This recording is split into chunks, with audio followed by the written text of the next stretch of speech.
Bismillahirrahmanirrahim. Assalamualaikum warahmatullahi wabarakatuh. Assalamualaikum warahmatullahi wabarakatuh.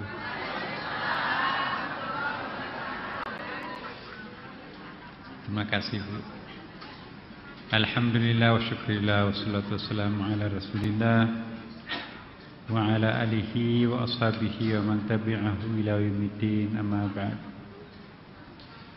Hadirin hadirat yang sama-sama dicintai, dirahmati, disayangi Allah Subhanahu wa taala. Alhamdulillah, pada maghrib kali ini kita masih diberikan kesehatan, kemenangan untuk hadir pada kesempatan ini. Tentu tidak ada niat lain selain untuk taqarrub ilallah, mendekatkan diri kita sedekat-dekatnya kepadanya, sehingga dengan demikian insyaallah kita memperoleh keberuntungan dunia dan di akhirat. Untuk itu jangan henti-hentinya kita memohon kepada Allah Subhanahu wa taala agar permohonan inti kita itu adalah taqarrub ilallah. Seandainya ada pengandaian, Bapak Ibu sekalian, lebih baik kita ditunda diberikan rezeki oleh Allah ketimbang ditunda untuk lebih dekat kepadanya. Artinya prioritas kita pertama kepada Allah ialah dekat. Allah dekat kepada kita, kita pun dekat dengannya. Baru yang lain-lain. Ya, jangan minta rezeki terus menerus tapi tidak pernah mohon kedekatan diri dengan Allah. Itu artinya tidak terlalu kecil permohonan kita kepada Yang Maha Besar, Yang Maha Kuasa. Ya. Baiklah Bapak Ibu sekalian, kita menundukkan kepala sejenak, memulai pengajian kita ini sambil membacakan surah Al-Fatihah kepada seluruh guru-guru kita, kemudian termasuk yang kita bahas bukunya Ibnu Athaillah pada malam ini. Semoga kita mendapatkan berkah semuanya. Ala hadhihi niyyah wa la kulli niyatin shalah. Al-Fatihah.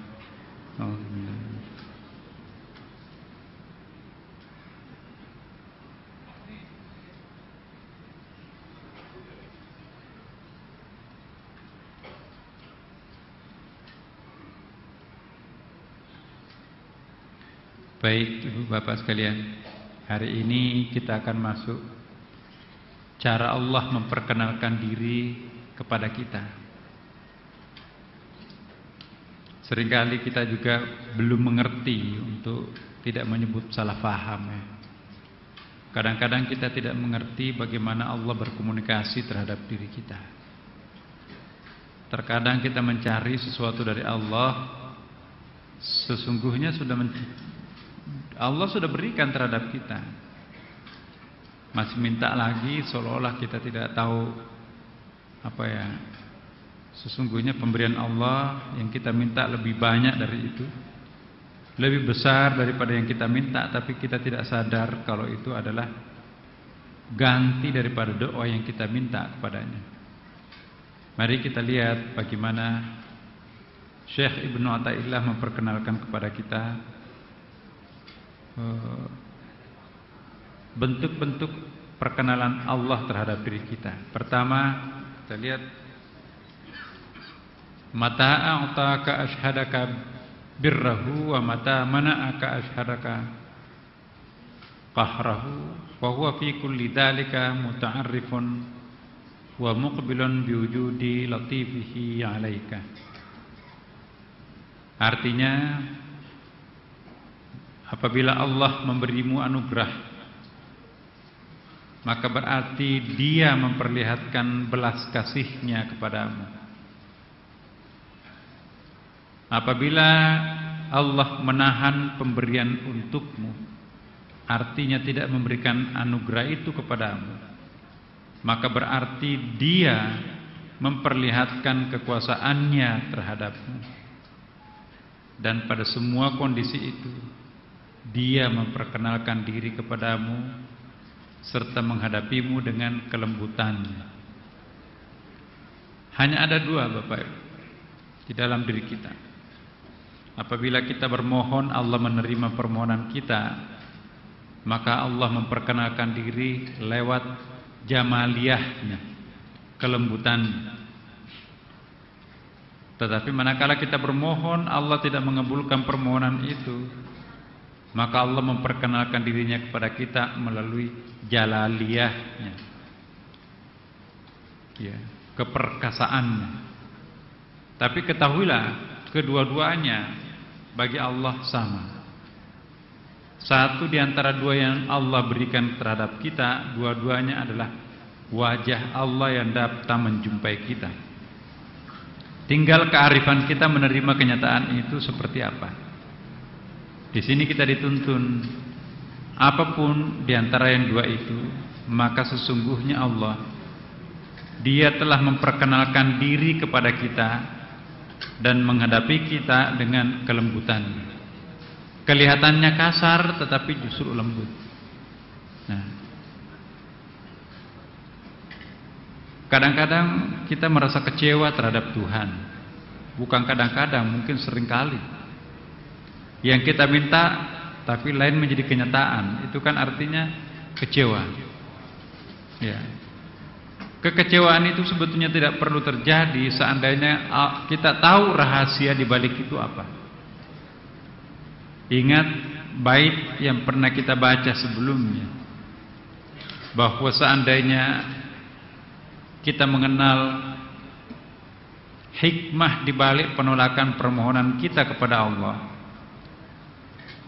Saya ulangi, seandainya kita memperoleh pengetahuan hikmah di balik penolakan permohonan kita kepada Allah, maka sesungguhnya kita akan merasakan jauh lebih indah ketimbang seandainya permohonan itu dikabulkan Allah. Persoalannya adalah tidak semua orang diberi pengertian langsung oleh Allah untuk memahami hikmah di balik penolakan itu. Ya. Guru kita mengatakan, Syekh Ibnu Taimiyah, seandainya kita diberitahu oleh Allah hikmah di balik penolakan permohonan kita, maka pengenalan itu akan jauh lebih nikmat ketimbang seandainya seluruh permohonan itu dikabulkan.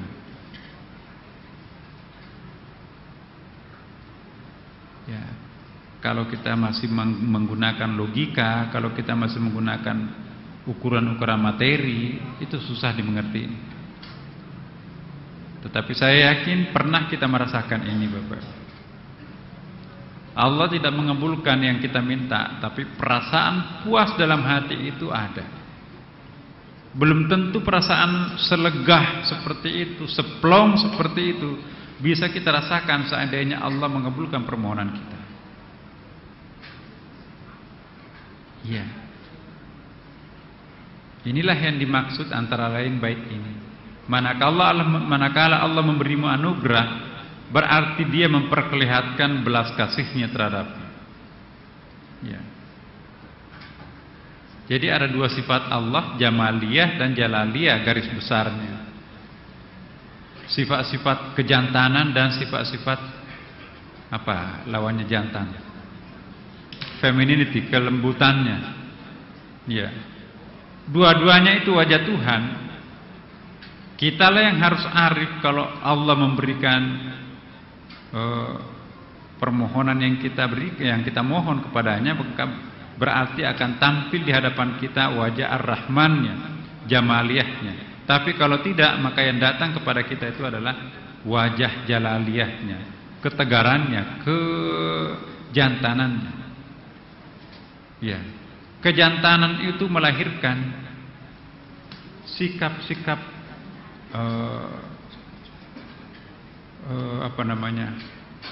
rububiyah. Ya, bukan sikap ubudiyah. Saya ulangi.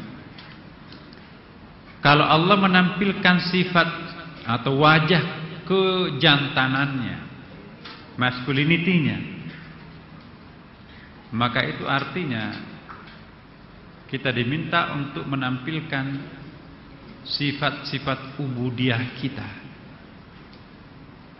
Tapi sebaliknya, manakala Allah memenuhi seluruh permohonan kita, maka Allah menampilkan sifat jamaliyahnya, kelembutannya. Maka di situ kita seolah-olah yang menonjol sifat rububiyah kita. Ada cross di situ. Apa perbedaan sifat uluhiyat atau rububiyat dengan sifat ubudiyat? Sikap-sikap dan sifat-sifat ubudiyah kita itu kehinaan diri kita sendiri, ya.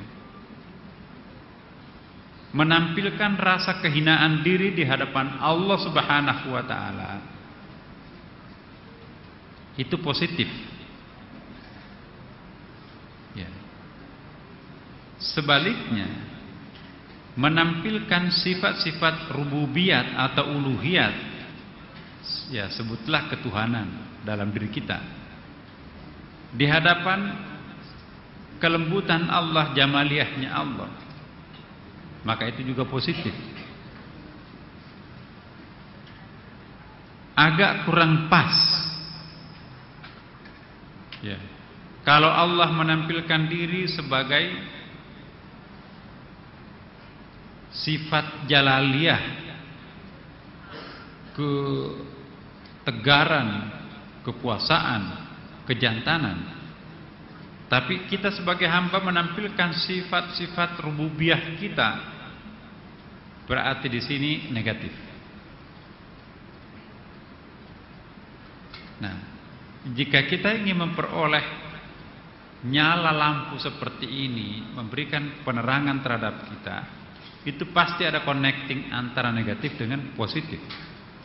Negatif positif itu akan melahirkan cahaya. Kalau sifat-sifat jalaliyahnya Tuhan kita gunakan menjemput Tuhan dengan sikap-sikap rububiyah kita, positif lawan positif, terbakar. Atau sebaliknya, Allah menampilkan diri dengan sikap-sikap, sifat-sifat jamaliyah, kelembutan, keindahannya.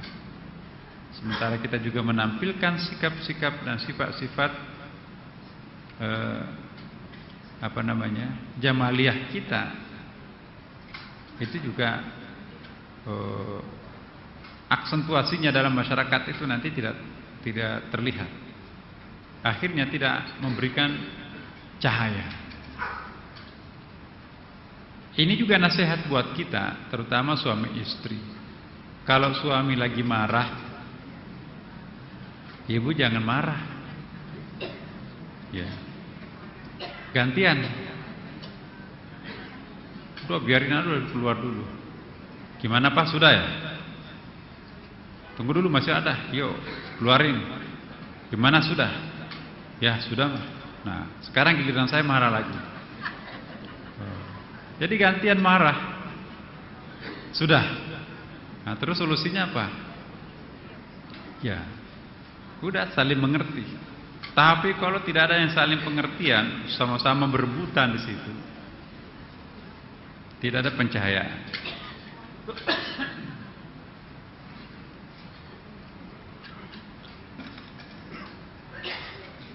Jadi ada dua sifat Tuhan di sini. Dua-duanya harus diterima karena itu juga memberikan efek terhadap diri manusia dan kita semua. Kalau Allah datang dengan kelembutannya, maka Dia akan memberikan rahmat yang kita minta. Kalau Allah tidak mengabulkan permohonan kita, maka yang datang itu adalah sifat-sifat kekuasaannya. Maka di balik kekuasaan Tuhan itu sesungguhnya ada kelembutan pada diri kita. Ya. Karena kalau orang semua yang selalu datang kepadanya adalah sifat-sifat jamaliyahnya Tuhan, tidak pernah menderita orang itu, tidak pernah merasakan kesulitan orang itu, maka biasanya orang itu susah untuk mendaki. Dia termanjakan oleh situasinya sendiri. Orang yang banyak berhasil itu justru adalah orang yang ditempah oleh pengalaman. Pengalaman pahit bisa melahirkan ujung kehidupan yang indah. Tapi pengalaman manis di masa awal itu akan menjanjikan kepahitan hidup di masa akhir. Ini rumus-rumus kehidupan. Cara untuk melanggengkan kebahagiaan, ya dekatlah dengan Allah Subhanahu wa taala. Semakin banyak rezeki yang Allah berikan kepada kita, maka semakin harus lebih banyak sujud, ruku, puasa, amalan-amalan yang kita lakukan terhadapnya sebagai tanda kehambaan diri kita terhadapnya. Ya. Berikut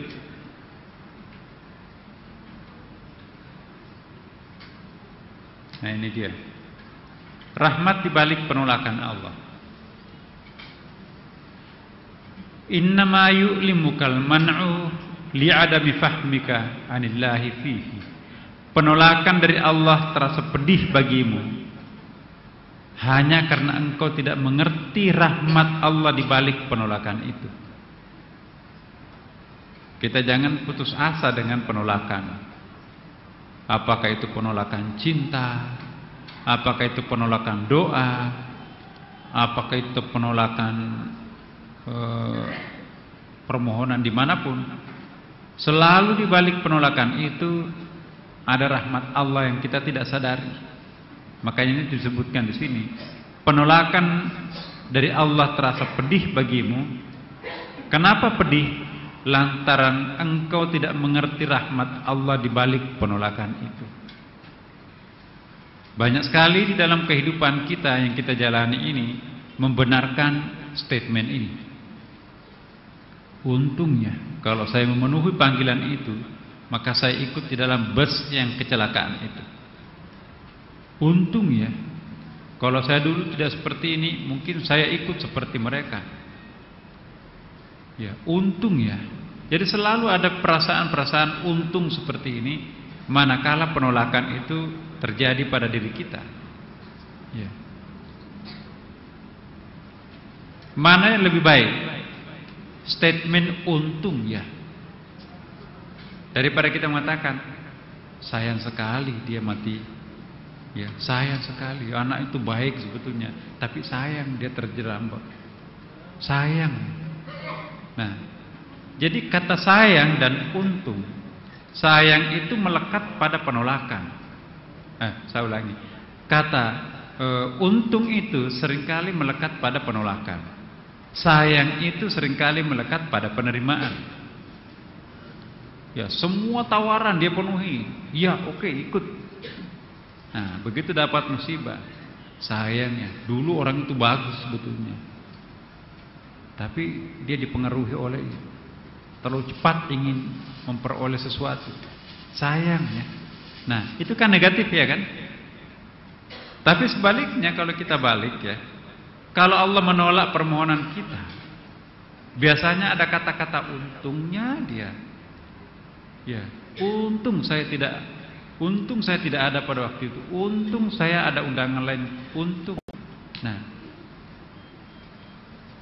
jadi di balik penolakan itu ada untung. Tapi di balik penerimaan itu seringkali ada sayang. Sayang dalam pengertian negatif, untung dalam pengertian positif. Nah, ini bukan sekedar untuk menghibur diri, kompensasi daripada kegagalan, tidak. Seandainya tidak ada pembenarannya yang pernah terjadi dalam sejarah manusia, bolehlah kita katakan seperti ini, itu kan caranya agama membujuk manusia, kompensasinya seperti itu untuk agar manusia sabar. Padahal sesungguhnya enggak. Itu bisa kita terima seandainya tidak pernah terbukti bahwa kata untung melekat pada kata penolakan itu sendiri. Tapi rata-rata hampir semua kita lihat bahwa justru penolakan itu kalau orang arif menindaklanjuti, maka itu akan memicu keberhasilan. Ya. Kadang-kadang tidak terungkapkan, tetapi sejarah yang akan mengungkap. Ya. Kita nggak mungkin mengatakan untung ya bapak saya meninggal waktu kecil sehingga saya bisa tertantang untuk mendapatkan pekerjaan yang lebih baik. Keringat. Tidak pernah kita ucapkan itu kan. Tapi sejarah yang mengungkapkan bahwa dengan kematian orang tua kita waktu kecil, maka kita tertantang untuk mandiri dalam kehidupan. Nah, hikmahnya apa? Melejit, melampaui orang-orang yang lengkap orang tuanya kan. Inilah arti kehidupan. Ya. Hanya kita terlalu dipengaruhi oleh materi ya di dalam kepala kita. Seolah-olah segala-galanya harus diukur dengan hari itu juga ada materi. Kita tidak pernah bersabar untuk menunda sejenak, mengambil kesimpulan dalam diri kita bahwa oh iya ya. Coba Bapak Ibu sekalian, kalau kita kecewa karena permohonan kita ditolak, ambil air wudhu, kemudian sholat, tafakkur sejenak, renungkan, ini pasti ada hikmahnya. Akhirnya terasa, oh iya ya. Tapi kalau kita tidak pernah memberikan kesempatan terhadap rohani kita mencerna problem yang kita hadapi, udah, bunuh dirilah, ngamuklah, piring meluncur, pintu mobil rusak, semua disemprot dan seterusnya. Akibatnya apa? Rusak semuanya. Tapi kalau kita mencoba memikirkan, menghayati apa di balik ini semuanya, nah itu terlihat itu. Oh iya ya. Kalau hari itu nggak muncul, maka minggu depan. Kalau minggu depannya nggak muncul, tunggu bulan depan. Kalau bulan depan nggak muncul, tahun depan. Kalau nggak pernah muncul dalam kehidupan, oh iya, rupanya Tuhan savingnya di akhirat ini. Saya baru rasakan sekarang ini Tuhan, untung Engkau tidak memberikan kepuasan itu, pembalasan itu di dunia. Karena seandainya Engkau memberikan saya pahalanya itu di dunia, mungkin saya pakai untuk takbur, lupa diri terhadap Engkau. Untung Engkau menunda memberikan balasan kebaikan saya itu. Semuanya saya peroleh di akhirat ini. Maka tidak ada waktu untuk ria. Seandainya Engkau memperkenalkan kami bahwa ini adalah pahala, ini adalah reward daripada kebaikan Anda, susah mempertanggungjawabkannya. Ya. Kita melakukan kerja keras untuk kemanusiaan. Ya. Tapi kok pahalanya nggak ada? Bukan pahala, ini nggak ada balasannya Tuhan terhadap kita. Sampai mati kita tidak pernah mendapatkan rewardnya. Tuhan Maha tahu di situ kalau kami memperkenalkan, kalau kami membalas kebaikan kamu terhadap orang lain pada waktu kamu masih hidup, kamu nanti akan menggunakan kebaikan itu mabuk, ria, sehingga nanti pahalamu habis di akhirat. Lebih baik kami tidak berikan rewardnya di dunia ini, nantilah sekalian di akhirat bertumpuk di situ. Terima kasih Tuhan, baru saya tahu betul kalau Engkau memberikan saya waktu kami masih hidup di dunia, watak saya tidak tahan terhadap pujian. Begitu orang memuji saya bisa muntahkan segala-galanya. Ya. Kita jarang sekali untuk melihat diri kita sendiri pada saat kita sedang kecewa. Pada umumnya kita selalu melihat keluar kalau diri kita sedang kecewa. Teman saya sudah hebat, saya masih seperti ini. Ini gara-gara siapa ini saya begini ini? Iya kan? Bawaannya nanti itu marah, tepuk tangan iblis kita kan. Tapi kalau kita melawan diri kita sendiri, ini kata Syekh Ibnu Athaillah, innama yu'limukal man'u li adami fahmik anillahi fihi. Penolakan dari Allah terasa pedih bagimu hanya karena engkau tidak mengerti rahmat Allah di balik penolakan itu. Logikanya kalau kita diperkenalkan hikmah di balik penolakan itu, maka niscaya jauh lebih nikmat ketimbang seandainya Allah memberikan permohonan kita itu. Betapa banyak orang yang dipenuhi permohonannya tidak bahagia.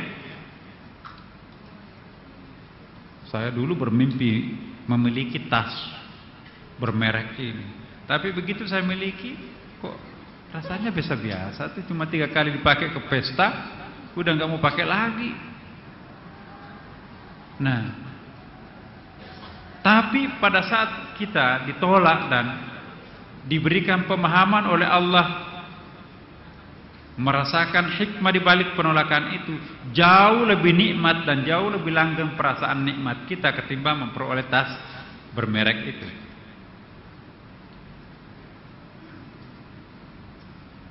Kalau rumus kehidupan ini bisa kita pahamkan dalam diri kita, Bapak Ibu sekalian, maka niscaya tidak ada beban hidup. Beban hidup kita itu karena kita terlalu overloaded, ingin meminjam patron kehidupannya orang lain, dipakai pada diri kita, salah.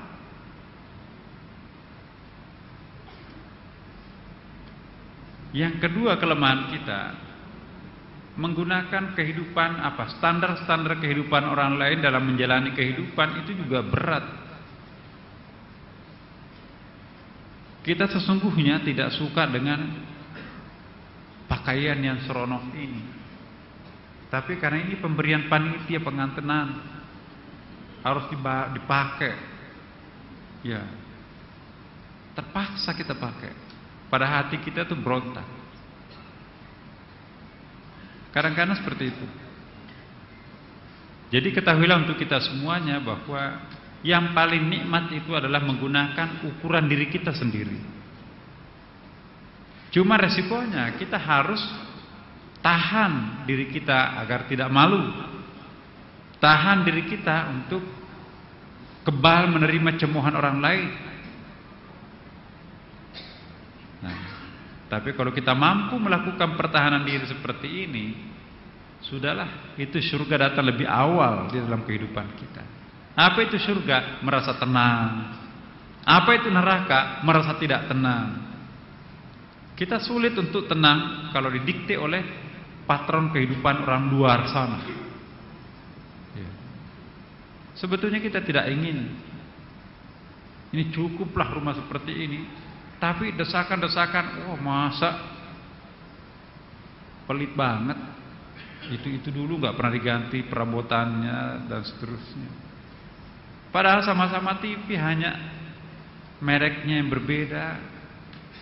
Nah, di situ kita berlomba dengan nafsu kita sendiri. Kalau kita mampu untuk menunda kesenangan, maka ada kesenangan luar biasa akan datang tanpa pernah terduga sebelumnya. Rumus kehidupan sederhana yang seperti ini, tapi itu justru mengundang surga. Surga itu Bapak Ibu sekalian ada 2 macam. Surga di dunia, fid dunia hasanah, dan surga di akhirat, wa fil akhirati hasanah. Surga di dunia adalah kesediaan untuk menerima kenyataan hidup kita, memaafkan diri kita sendiri. Dan surga di akhirat pasti kita akan peroleh kalau kita lolos dari surga dunia seperti itu. Subhanallah. Dan sebaliknya, neraka bisa datang lebih awal di dunia manakala kita merasakan diri kita itu penuh dengan kekecewaan. Kenapa orang kecewa? Karena tidak ikhlas menerima dirinya sendiri kan. Kalau kita mau menerima diri kita sendiri, walaupun bersaudara kita ditakdirkan jadi miskin seperti ini, saudara kita sendiri yang kaya seperti itu, alhamdulillah saudara kita kaya, bukan orang lain. Jangan mengatakan, masa dia bisa kaya kita tidak boleh. Ini gara-gara warisan yang salah bagi kemarin itu.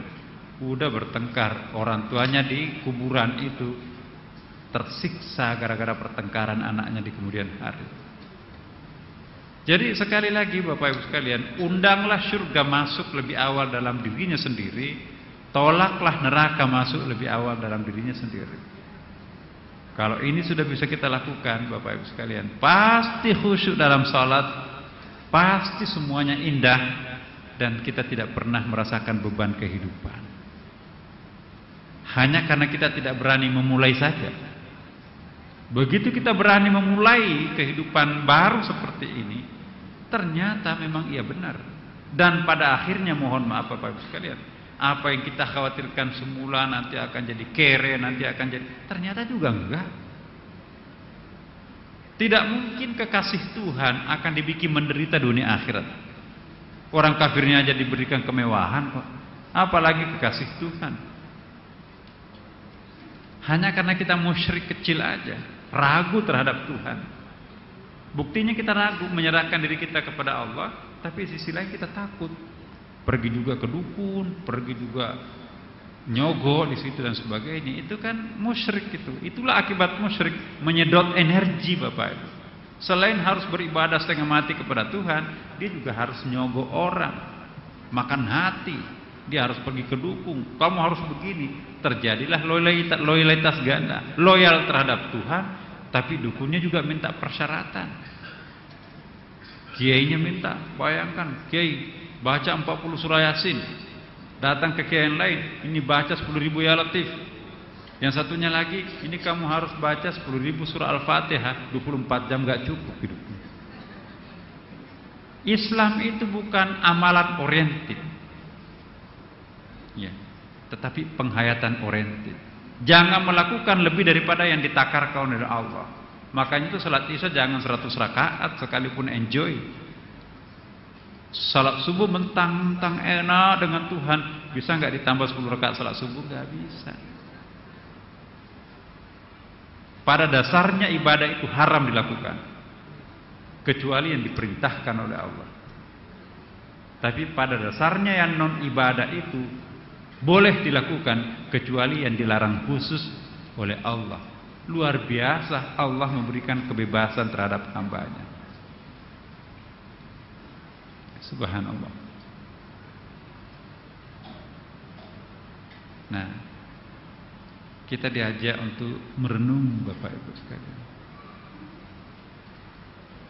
Wawasan seperti ini nggak ada di kantor Bapak, nggak ada di pasar Tanah Abang, di mana-mana. Suasana batin kita diselain. Nah, kalau di rumah Tuhan kan beda kan? Rumah Tuhan dengan rumah iblis beda kan? Saya nggak menganggap pasar rumah iblis loh, enggak.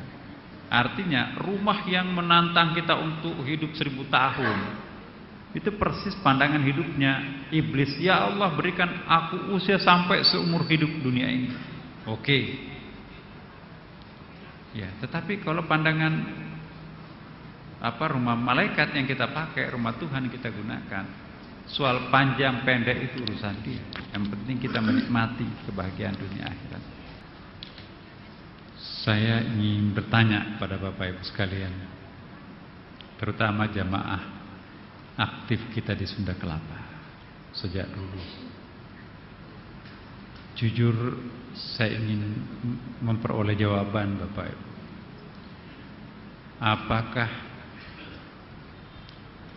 Apakah semakin hari semakin panjang doa atau semakin pendek doa?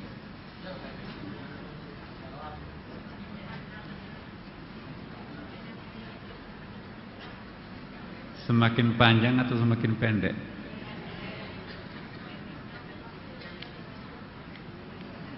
Jujur ya Bapak Ibu.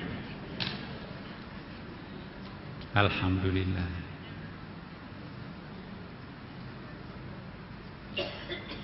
Selama kita masih terlalu panjang daftar permintaan permohonan kepada Allah, itu pertanda bahwa kita masih tidak lebih hanya seonggok nafsu belaka.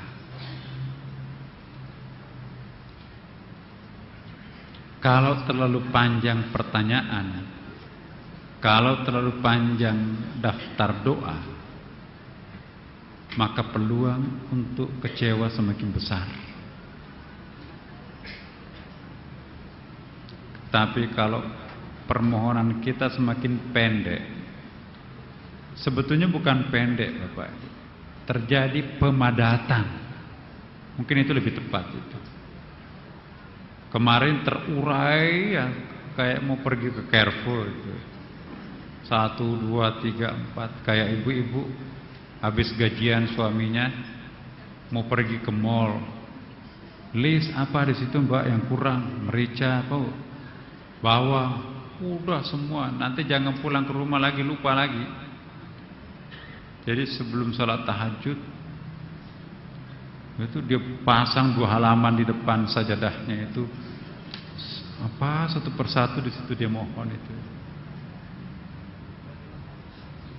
Jangan-jangan nanti ada satu poin, ya Allah suapin aku makanan. Maka yang Tuhan itu siapa sebetulnya? Jangan kita merubah Tuhan sebagai pembantu, diri kita sebagai Tuhan. Orang yang terlalu banyak permintaannya kepada Tuhan, itu cenderung memerintah Tuhan, dia yang jadi Tuhan. Berikan aku, berikan aku, berikan aku, mohon. Ya. Mbak kasih itu. Padahal dia bisa berdiri 5 langkah, teriak, Pak ini ambilin itu. Hanya karena tidak ingin bangun dari tidurnya si bos. Ya. Ingat Bapak Ibu sekalian, manakala kita masih terbiasa dengan mudah memerintah orang, sekalipun itu anak kita, pembantu kita, pertanda apa itu?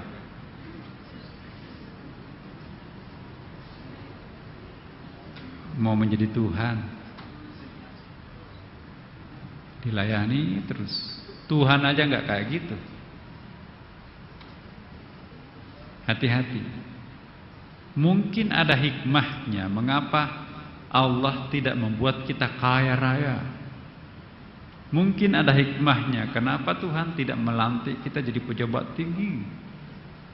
Mungkin ada hikmahnya kenapa kita tidak menjadi mantunya siapa gitu, terserah.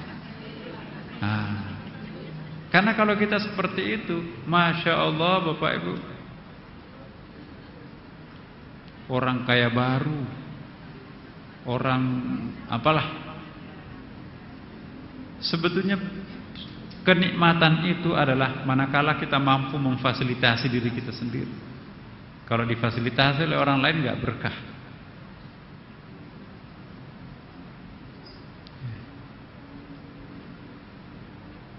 Nah ini banyak sekali godaan Bapak Ibu.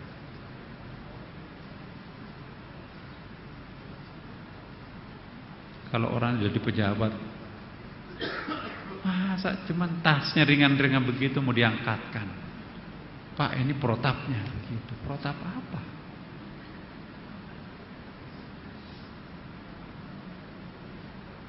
Dan kadang-kadang kita juga merenung, ya Allah, jangan terlalu lama menjadi pejabat. Hari ini lulus, besok belum tentu gak lulus, belum tentu lulus. Terlalu banyak godaan. Jadi kalau nggak ada iman di sini, Bapak Ibu sekalian, jangan berani menerima tanggung jawab. Terlalu banyak risikonya. Tapi jangan khawatir kalau iman sudah ada di sini. Iman itu nanti akan menetralisir. Jadi kembali lagi di sini, penolakan dari Allah terasa pedih bagimu hanya karena engkau tidak mengerti rahmat Allah di balik penolakan.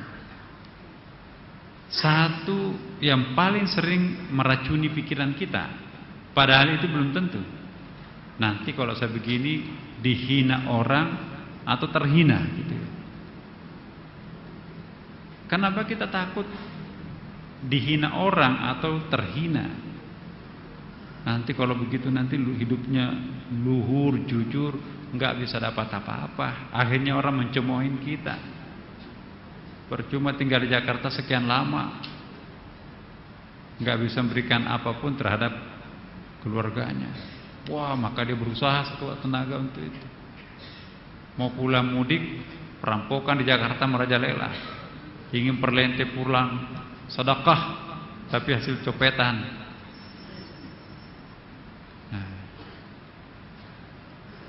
Sebetulnya makna kehidupan di dalam masyarakat kita ini perlu ditanamkan. Kenapa ini nggak lahir di dalam benak anak-anak kita? Karena di dalam pendidikan agama di sekolah tidak seperti ini, Bapak Ibu. Itu terlalu hitam putih, black white gitu ya. Ini juga saya mengatakan seperti ini, tantangan juga buat saya di Kementerian Agama. Pelajaran agama kita itu terlalu heavy-nya, beratnya ke persoalan-persoalan legal formalistik, ya kan? Tidak pada penghayatan ini. Tasawuf itu nggak pernah ada di sekolah. Bahkan di masjid-masjid juga jarang pengajian tasawuf itu, Bapak. Padahal Ihya Ulumuddin diawali dengan tasawuf. Tidak ada kehidupan damai di dunia ini tanpa diawali dengan kehidupan taharah. Maka itu babut taharah. Seringkali taharah itu diartikan dengan kebersihan fisik, wudu, mandi, tayamum. Padahal taharah itu pembersihan batin juga. Akibatnya apa? Hafal semua pelajaran agamanya 9, tapi taurannya juga 9, kurang ngajarnya juga 9. Jadi pengetahuan agama itu bukan untuk mendidik moralitas, tapi untuk lulus. Raportnya tinggi-tinggi semua tuh anak tauran itu, anak ranking-ranking itu semua, termasuk pelajaran agamanya 9. Tapi 9 juga kenakalannya. Banyak kan seperti itu. Tidak usah cerita anak orang lain, mungkin keluarga kita sendiri juga kan. Salat enggak pernah absen, tapi juga bohong, karena itu selalu tidak terkait. Nah inilah tidak connect antara ibadah ya ibadah, moralitas sosial itu ya haji berkali-kali tapi korupsi juga. Kenapa? Karena itu seolah-olah ada dua dunia yang terpisah, belum connect antara satu sama yang lain. Ini yang bisa melakukan connecting antara keduanya itu sebetulnya pelajaran tasawuf, Bapak Ibu sekalian. Nah ini enggak. Coba kalau Bapak Ibu manasik haji, pernah enggak diajarkan manasik haji itu bicaranya tentang sofistik?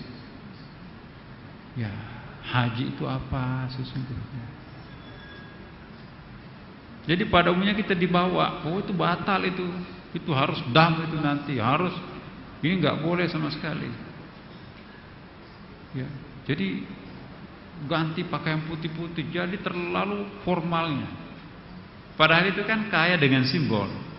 Bapak Ibu saya yakin pernah baca bukunya Ali Syariati, walaupun dia Syiah. Nah sekarang kan ada fenomena. Tapi kita lihat buku-buku yang seperti itu, penting kita baca yang seperti itu ya, bukan hanya itu.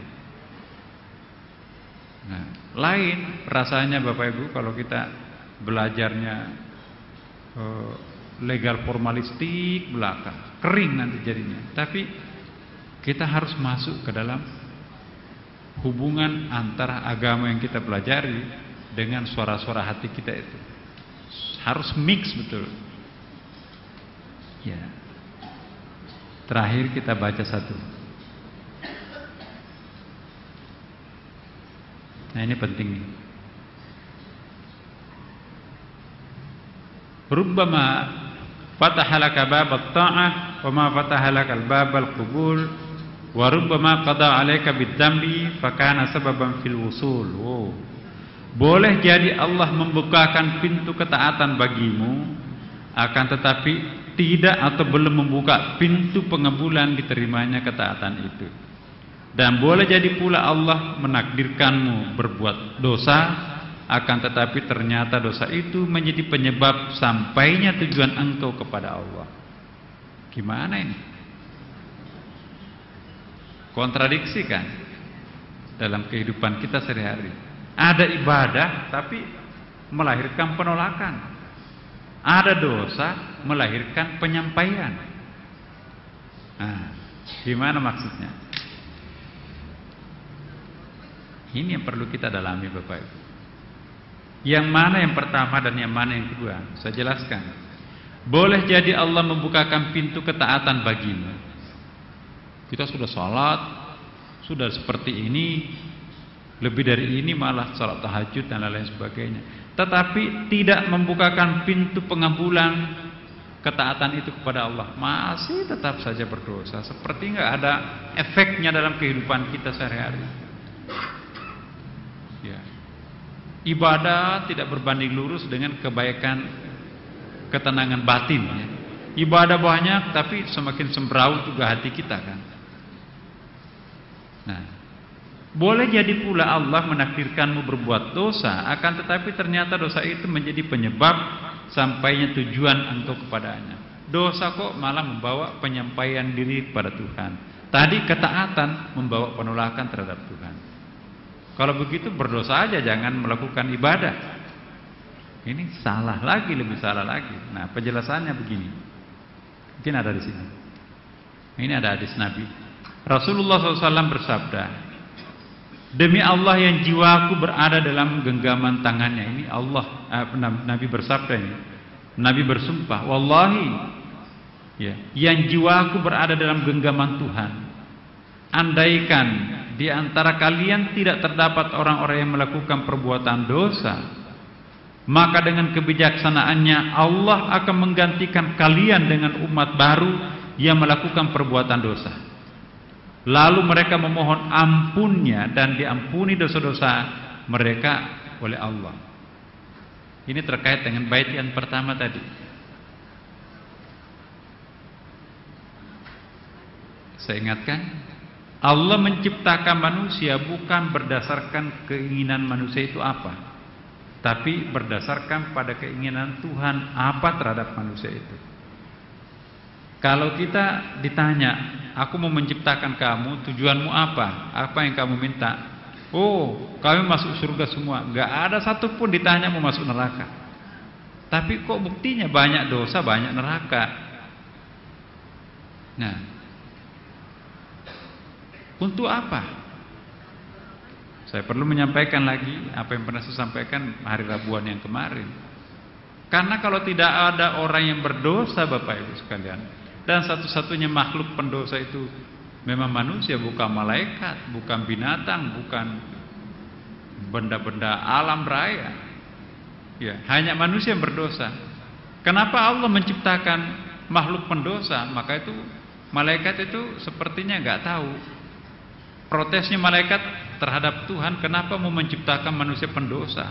Tidak cukupkah kami semuanya ini adalah pengabdi paling setia, tidak ada satupun berdosa? Dijawab oleh Allah, aku lebih tahu daripada kalian. Rencana aku hanya aku yang tahu. Ya, tapi belakangan kita tahu, oh, ada hikmah. Seandainya tidak ada manusia, maka tidak ada makhluk yang berdosa, maka Tuhan tidak bisa menjadi sempurna. Kenapa? Karena ada paling tidak dua asmaul husna-nya tidak aktual dalam dirinya. Allah Maha Penerima Taubat At-Tawwab, Allah Al-Ghafur Maha Pengampun. Bagaimana bisa sempurna Allah sebagai pengampun dan sebagai penerima taubat kalau tidak ada satupun makhluknya yang memfungsikan sifatnya itu? Jadi harus ada pendosa jika Allah ingin disebut sebagai Maha Pengampun dan Maha Penerima Taubat. Inilah hadisnya. Demi Allah, kata Rasulullah, seandainya kalian seperti malaikat, maka pasti Allah akan menciptakan pendatang baru yang melakukan tugas dosa itu. Dosa itu adalah dirancang Allah agar dirinya tampil seutuhnya seperti dalam Asmaul Husna. Allah Maha Pengampun, Allah Maha Penerima Taubat. Tidak mungkin ada pencipta tanpa ada ciptaan. Ya. Bagaimana bisa disebut Allah Maha Pemberi kalau nggak ada yang diberi? Bagaimana bisa disebut Allah Ar-Rahman Ar-Rahim kalau nggak ada yang dikasihani? Maka Allah menciptakan makhluknya kan. Kalau nggak ada makhluk, maka aktualisasi diri Allah sebagai Al-Khaliq tidak terwujud. Jadi konsekuensi processing dari ahadiyah turun ke wahidiyah. Nah, ini saya tidak pernah jelaskan ini. Nanti satu saat, Bapak. Apa itu ahadiyah, apa itu wahidiyah, kemudian itu apa itu ayan. Tapi tak pernah kita bahas sedikit-sedikit dari Rabuan itu, tapi belum mendalam. Ya. Penjelasan. Maka hendaknya jangan kita melihat ketaatan dan kemaksiatan itu secara lahiriah dan dalam waktu tertentu saja. Seorang yang nampak ahli ibadah mungkin belum dikabulkan permohonannya karena ibadahnya sebetulnya tidak semata-mata karena Allah. Siapa yang tahu niat orang itu? Iya kan? Mungkin aktif sekali, panjang rakaat salatnya, isi kepalanya apa waktu dia sujud? Kayak kita aja kan? Kalau main jumlah rakaat sih boleh, tapi kehusyuannya boleh nggak? Belum tentu. Sedangkan seseorang yang jatuh dalam maksiat lalu berhenti melakukannya karena takut kepada Allah, maka Allah akan menuntunnya menjadi orang yang baik di sisinya. Ya Allah, inilah dosa terakhirku. Ternyata begitu sakitnya dosa ini. Akhirnya lentingannya naik ke atas, melampaui standar tempat jatuhnya tadi. Bola itu kalau jatuh, kadang-kadang lentingannya lebih tinggi ke atas ketimbang tempat jatuhnya. Kita yang setiap hari ngaji di Sunda Kelapa, malah pendosa kemarin dosa besar melejit ke atas. Kenapa? Karena kedekatan diri dengan Tuhan itu adalah pekerjaan kualitas batin yang sangat sempurna. Orang Indonesia itu kan kurang tantangan. Kenapa? Karena alamnya nikmat. Gak ada musim salju seperti di Amerika sekarang ini. Di sana banyak tantangan, akhirnya kreatif orang itu. Semakin banyak tantangan, semakin kreatif. Nah, dia atau kita di sini nggak pernah merasakan dosa besar. Ternyata dosa besar itu maha dahsyat, perasaan kita itu sangat tidak tentram. Akhirnya begitu dia berdosa, tergelincir, dan bukan main, istighfarnya, taubatnya, kesadaran dirinya melampaui tempat semula dia jatuh. Inilah yang disebutkan dalam sini. Tapi ini jangan ditiru Bapak Ibu. Jangan ditiru kalau begitu. Kesempatan ini untuk berdosa besar ini. Nanti besok kita taubat bukan main melampaui teman-teman. Gak bisa. Banyak faktornya. Begitu jatuh ke bawah, jatuh ke dalam lumpur, gak naik-naik. Rasain. Nah jadi gak bisa seperti itu. Tapi itu kemungkinan itu ada Bapak. Cuman jangan nekat. Ini penjelasannya ada ini. Saya tanggung ini dalam menjelaskan ini. Ini maksiatu awrasat dullan waqtifaran waftiqaran khairum min ta'atin awrat apa ini? Awratat izzan wastikbaran. Kemaksiatan yang menimbulkan rasa hina dan rasa membutuhkan, jadi menyesalkan ya. Kemaksiatan yang menimbulkan rasa hina di hadapan Allah jauh lebih baik daripada ketaatan yang menimbulkan rasa bangga dan kesombongan. Ada orang sok alim bukan main, dicium-ciumin tangannya kemana-mana, masanya beludak. Muncul rasa bangga. Aku kan keturunan wali. Iya. Aku kan hebat. Dia bangga di situ. Coba lihat ini kekasih Tuhan. Habis kita salatnya terus banyak ini. Ya, lihat nih Sunda Kelapa, kelasnya lain. Itu sama sekali nggak boleh Bapak Ibu sekalian. Ahli ibadah yang sombong karena ibadahnya itu lebih hina daripada penjahat yang meratapi dosanya. Ingat hadis Nabi, jeritan tobatnya para pendosa lebih disenangi Tuhan ketimbang gemuruh tasbihnya para ulama. Luar biasa ini. Jangan sampai kalau dikaruniakan Allah nanti dengan suatu ketaatan yang sempurna ahli ibadah Bapak Ibu. Hati-hati jangan terjerumus. Ini ada hadisnya.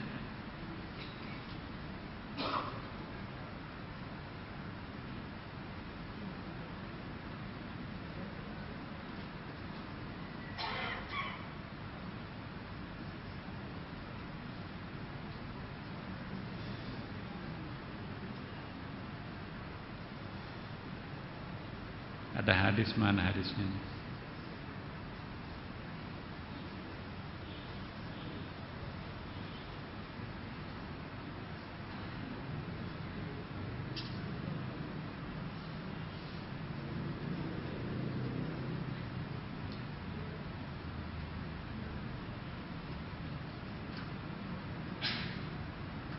Nah, belum pindah. Tapi begini hadisnya Bapak sekalian. Ada seorang pelacur, mohon maaf, kata-kata kotor, bukan kata kotor, tapi memang benar, kata-kata dewasa lah. Kelanjutan dari ini,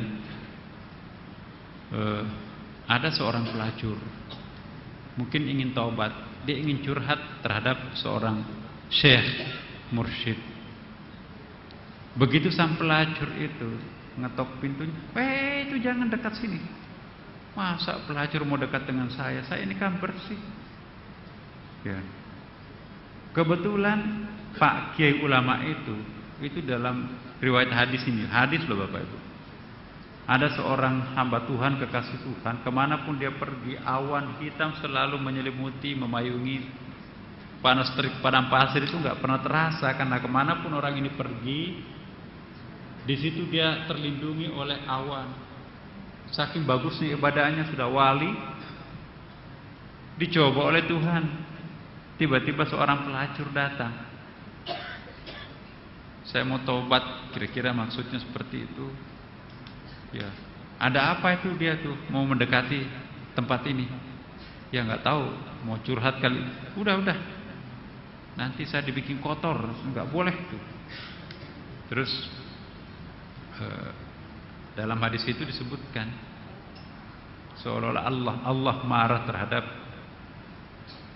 si orang itu dengan satu hadis bahwa Allah lebih memberikan harga terhadap pelacur yang bertobat ketimbang wali yang angkuh tadi, tidak mau mendekati pelacur karena takut kotor. Itu kan manusia menjijikkan. Saya ini kan ahli ibadah, bahkan diberikan karunia, saya ini wali. Justru dibalik, orang itu adalah penghuni neraka, pelacur itu penghuni surga. Begitu tipisnya perbedaan surga dan neraka di mata Tuhan. Gara-gara kucing tidak dipelihara, gara-gara kucing dikurung sampai mati, kata Rasulullah, ibu ahli ibadah itu adalah tempatnya di neraka.